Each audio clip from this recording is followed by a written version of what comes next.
Intinya saya bukan anggota golongan mereka, makanya dia menggugat cerai. Anggota Islam Jamaah mereka. Oh ya sudah, saya sudah tahu Islam Jamaah begitu ngomongnya. Maksudnya hakimnya ngomong begitu. Sudah ya, saya sudah tahu. Ajaran seperti ini bahwa memisahkan suami istri itu halal, itu ajaran apa? Itu kan ajaran iblis. Iblis tugasnya adalah memisahkan suami istri. Kalau sudah memisahkan, dia akan diberi mahkota oleh rajanya iblis. Nah, seperti ini kok kalian doktrinkan kepada jamaah-jamaah di bawah. Ya, saya pesan semoga para pengurus, para guru-guru pondok mikirlah itu ajaran apa.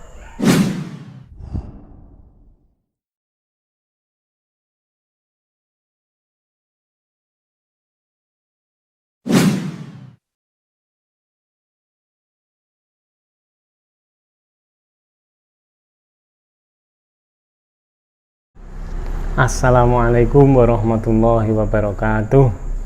Perkenalkan, nama saya Yuliono, asal dari Kediri, Jawa Timur. Sekarang domisili di Bantul, Yogyakarta, DIY. Saya masuk Islam Jamaah sejak lahir karena ibu saya dari melahirkan saya sudah Islam Jamaah.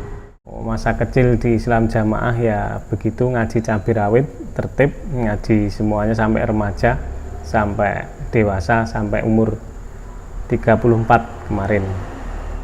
Yang menjadi keraguan saya di Islam Jamaah, yang pertama, kakak saya dia keluar duluan dari Islam Jamaah, terus dia memberitahu saya gini sampai debat sama saya, yang penting agamamu agamaku mas, gitu. Tapi lama kemudian kok tiga ustadz ulama yang diutus di Mekah kok juga dikeluarkan. Jadi saya tambah ragu lagi, kenapa orang-orang pintar kok dikeluarkan. Terus saya diijtihati imam kelompok sini suruh menghapus nomor kakak saya. Loh, silaturahim keluarga kok dihapus? Saya jadi bingung lagi. Yang memutuskan saya untuk keluar dari Islam Jamaah, yang pertama, istri setelah saya keluar dari Islam Jamaah, istri minta cerai. Kok begitu?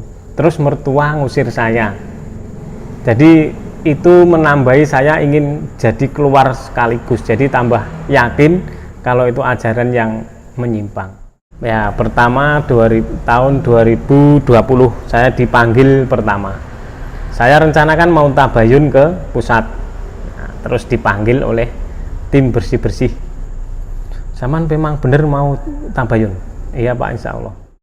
Peristiwa ketika saya mau tabayun, terus saya dipanggil oleh tim bersih-bersih, yaitu tim orang-orang yang mau membersihkan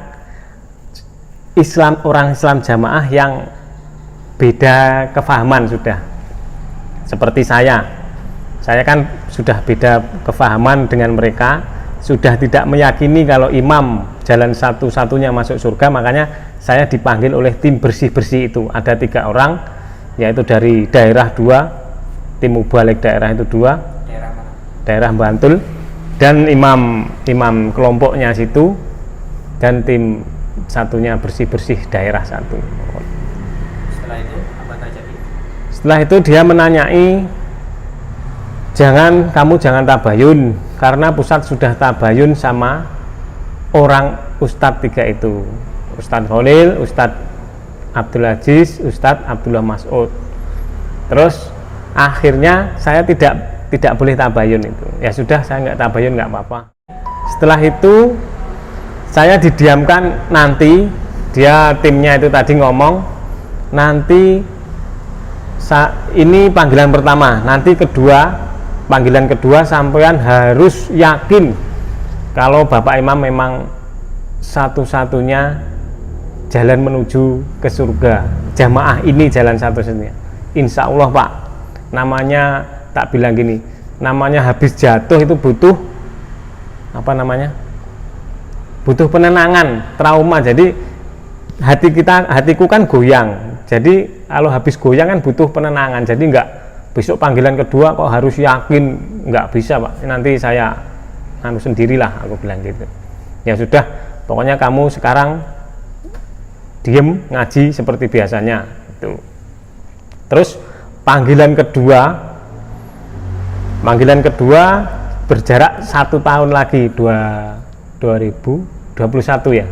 Nah 2021 saya dipanggil karena saya sudah tidak yakin, malahan sudah tidak yakin karena itu tadi saya nguploadin ustadz-ustadz di luar Islam Jamaah, saya uploadin di Facebook. Terus saya akhirnya dipanggil lagi oleh 3 orang itu tadi yang sama juga yang memanggil. Ditanyain, wis sekarang gini aja, zaman sudah tidak yakin dengan, ya bukannya tidak yakin Pak, saya ya sementara tetap di sini gitu. Tapi keyakinanmu di mana? Keyakinan saya pokoknya perintahnya kalau tidak maksiat saya taati. Kalau perintahnya maksiat untuk memutus silaturahim saya tidak taat. Oh ya sudah, kamu tetap nggak bisa diatur. Mulai detik ini kamu nggak usah sholat di sini, nggak usah sedekah di sini, nggak usah ngaji di sini. Itu omongannya tim bersih-bersih salah satu dari mereka. Saya jadi kaget, wah masjid buat sholat kok nggak boleh buat sholat. Ya terserah jenengan mawon, wis kula manut aku. Ya sudah, mulai besok nggak usah di sini. Oke, kula manut. Itu panggilan kedua dan terakhir saya di maklumat. Alasan mengapa para tim bersih-bersih tidak memperbolehkan saya sholat di situ karena kefahaman saya sudah berbeda dengan mereka. Karena kefahaman saya, orang Islam itu sama, orang Islam maksudnya sholat kemana saja boleh. Nah, tapi kan kepahaman mereka masih tetap Islam yang sah ya kita, sholat yang sah ya bersama kita punya imam itu. Kalau mereka itu nggak sah ya gitu, kepahaman mereka gitu. Jadi saya setelah dikeluarkan ya nggak boleh situ karena saya sudah bukan Islam gitu. Itu keyakinan mereka. Saya setelah keluar itu dituduh, maksudnya ya sudah murtad, sudah kafir semua orang-orang gitu. Ada perbedaan terbesar antara ajaran Islam Jamaah dan Islam umumnya. Nomor 1, dia itu mengkafirkan orang Islam yang bukan golongan dia. Kalau belum biat sama imamnya, belum dikatakan Islam. Nomor 2, kalau sudah, maksudnya sudah masuk golongan situ, terus keluar, kita sudah diarani kafir atau murtad. Padahal kita masih syahadat, sholat, zakat, semuanya masih rukun Islam dilakukan, tapi sudah dianggap murtad. Itu nomor 2. Nomor 3, menghalalkan darahnya orang Islam di luar mereka. Jadi saya sudah keluar ini ya, sudah keluar dibunuh tidak apa-apa ya gitu, ceritanya seperti itu. Kalau nomor 4, kalau orang Islam Jamaah sholatnya harus di sana, maksudnya dengan imam mereka, dengan teman-temannya mereka, nggak boleh sholat di luar golongan mereka. Kalaupun sholat terpaksa, dia sholat sendiri nanti, ataupun kalau pulang sholat lagi di rumah. Nah begitu. Itu saya bilang kayak gitu, jujur saya dari kecil ajarannya ya gitu.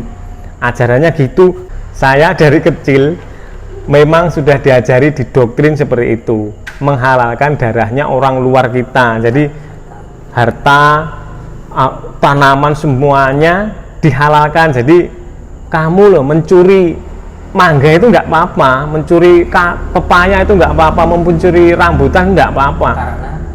Karena dia orang luar, orang kafir, dicuri nggak apa-apa, umpama dibunuh juga nggak apa-apa. Itu ajaran dari kecil, jujur saya gitu. Makanya saya dari kecil SD kelas 4 sampai sebelum keluar, ibaratnya mencuri nggak apa-apa. Jadi itu ajaran doktrin mereka. Iya, itu pengalaman saya pribadi dari mubalek guru-guru saya pas saya kecil di kota Kediri dulu, asal saya Kediri. Tentang orang yang bersalah di dalam Islam Jamaah harus menulis surat tobat, itu bagi saya ya tidak perlu lah, karena tobat kan harus kepada Allah, nggak usah dicerita-ceritakan begitu. Karena kalau menceritakan terus nanti ini dosanya bersentuhan 300.000, dosanya ini 200.000, kan itu ya gimana ya, menurut saya nggak etis. Harusnya tobat langsung kepada Allah, berjanji tidak mengulangi lagi. Bagi saya untuk persenan yang diwajibkan oleh imam Islam jamaah kepada ro'yah-ro'yahnya, itu bagi saya sudah tidak tidak sesuai dengan Quran hadis, karena itu namanya sudah menyalahi Quran hadis. Diwajibkan lah zakat yang diwajibkan dari Allah Rasul itu malah nggak digembor-gemborkan, tapi yang persenan setiap bulan diwajibkan, harus persenan. Kalau nggak sekarang bulan ini, besok ditagih lagi. Nah gitu, kayak gitu kan menyusahkan ro'yahnya tuh.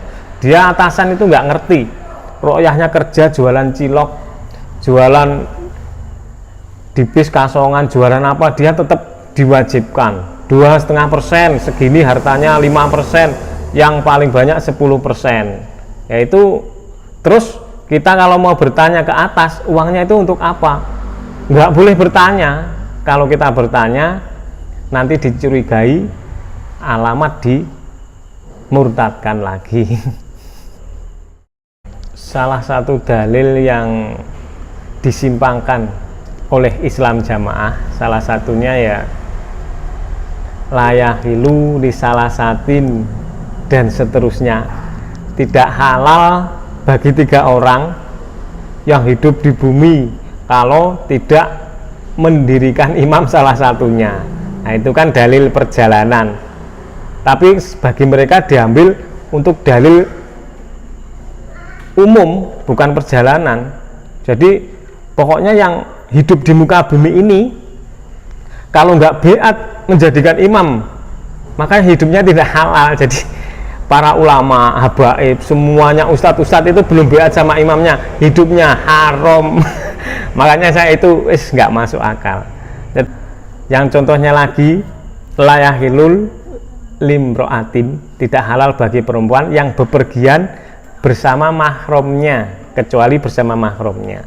Nah itu harusnya itu perempuan itu ya haram, haram hidupnya, nggak boleh. Tapi bagi mereka Islam jamaah, perempuan itu nggak diutik-utik sama sekali, didiamkan. Saya terima perlakuan dari lingkungan yang lama setelah saya keluar, maksudnya setelah saya di maklumat, langsung jarak 1 minggu bapak mertua mengusir saya.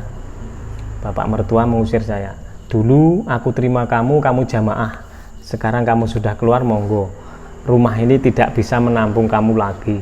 Oh begitu toh Pak? Iya, kalau kamu nggak tobat, kamu rumah ini, oke, nggak apa-apa Pak. Nah habis itu saya pisah ranjang dengan istri, saya cari kontrakan di dekat situ. Istri juga pesan, kalau cari kontrakan yang dekat-dekat saja, kasihan anak-anak, karena anak-anak saya kan masih kecil, 2, kelas 1 SD, kelas 2 sama kelas TK PAUD. Akhirnya saya dapat kontrakan di dekat situ. Nah selama pisah ranjang saya nggak boleh ngapa-ngapain istri saya, mau menjima saja nggak boleh gitu. Terus akhirnya saya pas masih pisah ranjang kan sering ke rumah situ,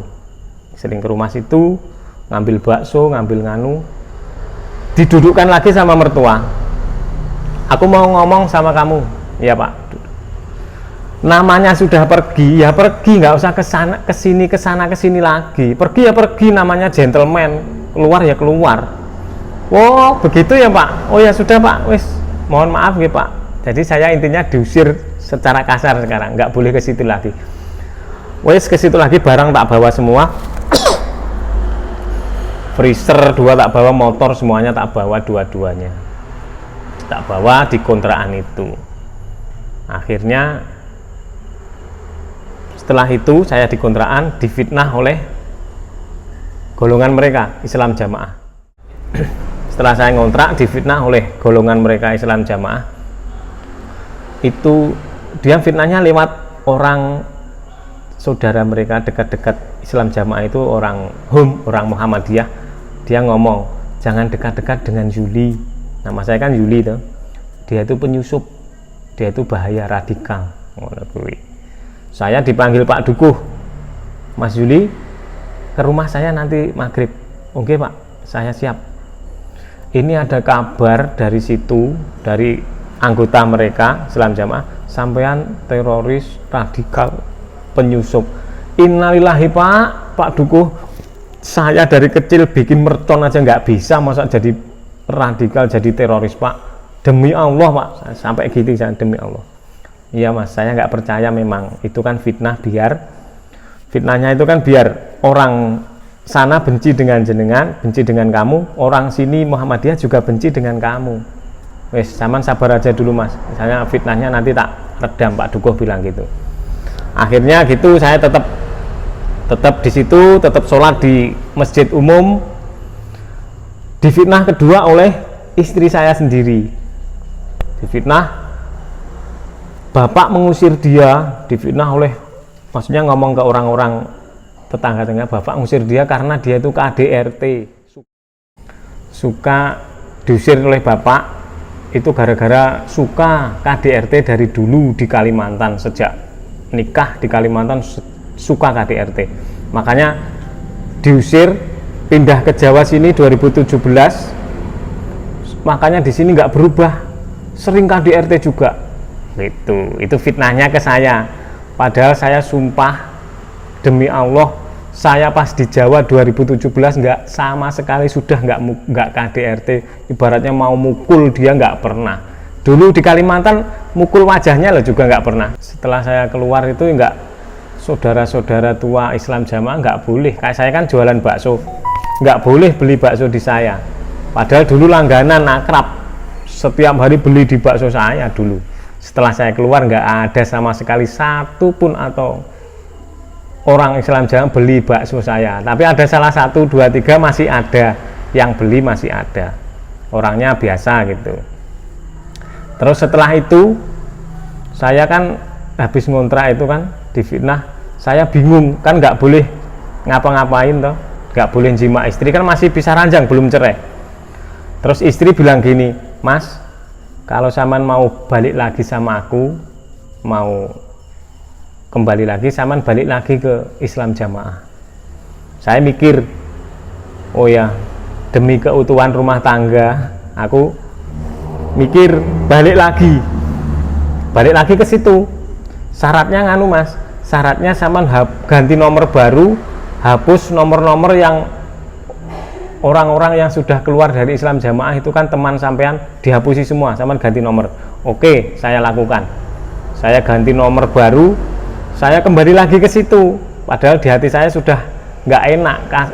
Wah, ini apa ya? Leda-lede itu apa namanya?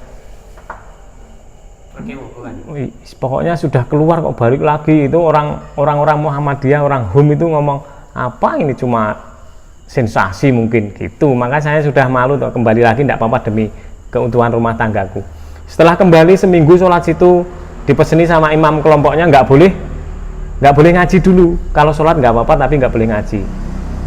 Nah, setelah itu saya kembali kan, mau jima istri nggak boleh, tetap nggak boleh. Padahal sudah kembali loh. Terus ayo gini, Dek, nanti bukakan pintu belakang ya. Saya mau ke situ, ya. Itu saya sudah tobat, sudah kembali. Dibukakan, di depan pintu nggak boleh masuk, cuma di depan pintu. Yes, biasa kangen toh, sudah 2 minggu nggak ngapa-ngapain, biasa. Cuma apa mungkin ya cium-ciuman lah. Dia mau dijima, nggak mau. Terus setelah besoknya lagi pulang, maksudnya malam pulang jam 12. Besoknya lagi, Dek, aku ke situ lagi ya. Ya, tapi aku nggak mau kayak kemarin. Maksudnya nyium-nyium itu nggak boleh, dosa. Belum dimusyawarahkan kan? Tobat saya belum diterima loh. Enggak, insya Allah enggak aku. Itu. Akhirnya dibuka lagi jam 11 malam, saya lewat belakang, dibuka lagi. Tapi nggak di depan pintu, sekarang sudah agak masuk ke dalam. Nah, sekarang sudah agak malah tambah apa? Tambah ya biasa. tambah pokoknya ya suami istri gitulah. Tapi setelah panas semua, dia panas, saya mau menjimak dia sudah nggak boleh, aku nggak berani, belum dimusyawarahkan. Innalillahi, ini suaminya sendiri loh, aku mau menjimak kamu sudah halal kok nunggu dimusyawarahkan, ini gimana sih? Jengkel aku, jengkel. Panas-panasnya terus akhirnya saya keluar sekaligus total, wis nggak kembali lagi, anak-anak saya bingung kan, anak-anak tak bawa ke Kalimantan 2, motor tak jual, freezer tak jual, semuanya tak jual. Saya ke Kalimantan Barat, ke Pontianak, nemuin adikku di sana, mau jualan di sana rencana. Setelah di sana sudah merintis 2 bulan, saya jualan keliling kok anak-anak nangis terus, kangen ibunya, kangen bunda gitu. Aduh, aku bingung lagi, otomatis pindah lagi saya ke Jawa. Wes demi anak-anak, wes saya kembali lagi memulai hidup baru lagi di kontrakan tadi lagi, merintis lagi, beli motor lagi, wes dari awal itu. Akhirnya 2021 Desember dia gugat cerai ke pengadilan. Saya terima, saya datang terus sampai dia ngomong sama pengadilan hakimnya, apakah benar Mas Juli dulu KDRT selama di Kalimantan? Benar Pak, tapi nggak pernah mukul wajah, namanya rumah tangga seperti itu. Terus ini Pak, intinya Pak, dia gugat cerai, intinya saya bukan anggota golongan mereka, makanya dia menggugat cerai. Anggota Islam Jamaah mereka. Oh ya sudah, saya sudah tahu Islam Jamaah begitu ngomongnya. Maksudnya hakimnya ngomong begitu. Sudah ya, saya sudah tahu. Kalau memang pisah gara-gara KDRT, saya berani bersumpah Pak, di depan hakim saya bilang itu, sumpah demi Allah, saya pisah gara-gara dikeluarkan oleh Islam Jamaah, terus istri minta pisah. Saya bersumpah ini Pak, gantian istri saya suruh sumpah Pak, kalau memang KDRT loh. Terus istri jawab, saya nggak suka kok sumpah-sumpah, saya nggak suka sumpah-sumpah, itu namanya sumpah itu buat membuktikan kalau pisahnya memang KDRT gitu loh. Dia tidak berani sumpahnya, jelas kan yang bohong siapa tuh. Akhirnya di awal Desember akhirnya cerai, di Ketok Palu Jelek cerai. Saya anaknya 3 itu tadi, yang kecil habis lahir itu tadi. Ada fitnah lagi atau kata-kata untuk membentengi ru'yahnya Islam Jamaah. Pokoknya kalau keluar dari Islam Jamaah, deblek uripnya, deblek hidupnya, kere hidupnya. Nah, itu ya cuma menakut-nakuti mereka. Tapi setelah alhamdulillah saya sendiri, maksudnya saya ibaratnya bukan menyombongkan diri, bukan. Dulu masih di Islam Jamaah, saya jualnya keliling pakai motor, ya kan, belum punya karyawan. Terus setelah diusir, saya ngontrak, ya belum punya, tapi sudah di kios, sudah bisa ngontrak kios, alhamdulillah. Dulu masih Islam Jamaah 2 kilo 3 kilo, ibaratnya bakso ya, bakso 2 kilo 3 kilo. Sekarang di situ sudah 7 kilo, alhamdulillah. Terus kontraknya habis, saya pindah kontrak lagi, alhamdulillah. Di sini di kontrakan lain lebih ibaratnya lebih rame, alhamdulillah. Sehari habis 16 kilo bakso itu kan perkataan mereka, imam-imam mereka deblek itu enggak cuma menakut-nakuti. Alhamdulillah saya ini sudah 16 kilo, sudah punya karyawan 3 saya. Jadi alhamdulillah saya cuma menyiapkan pagi proses, menyiapkan baksonya, saya tinggal istirahat. Alhamdulillah doa mereka tidak mustajab. Terus fitnah lagi, bilangnya orang-orang yang keluar dari Islam Jamaah pengen jadi imam. Nggak masuk akal sama sekali. Saya di hatiku nggak pengen jadi imam. Imam apa? Saya inginnya dari imam istri yang solehah, itu aja. Ingat saya tuh, jadi imam istri yang solehah. Saya cuma itu. Ingin jadi imam apa? Imam dagelan-dagelan nggak pengen sama sekali aku. Dicamkan satu, saya nggak pengen jadi imam. Satu lagi. Terus fitnah lagi, bilangnya keluar 1 masuk 1000. Itu apalagi tuh? Cuma buat membanggakan mereka mungkin ya. Saya keluar di sini kan 1, keluar di daerah Bantul sini 1 saya keluar. Terus yang masuk 1000, mana yang masuk? Sampai 2 tahun ini nggak ada yang masuk sama sekali. Nggak masuk akal.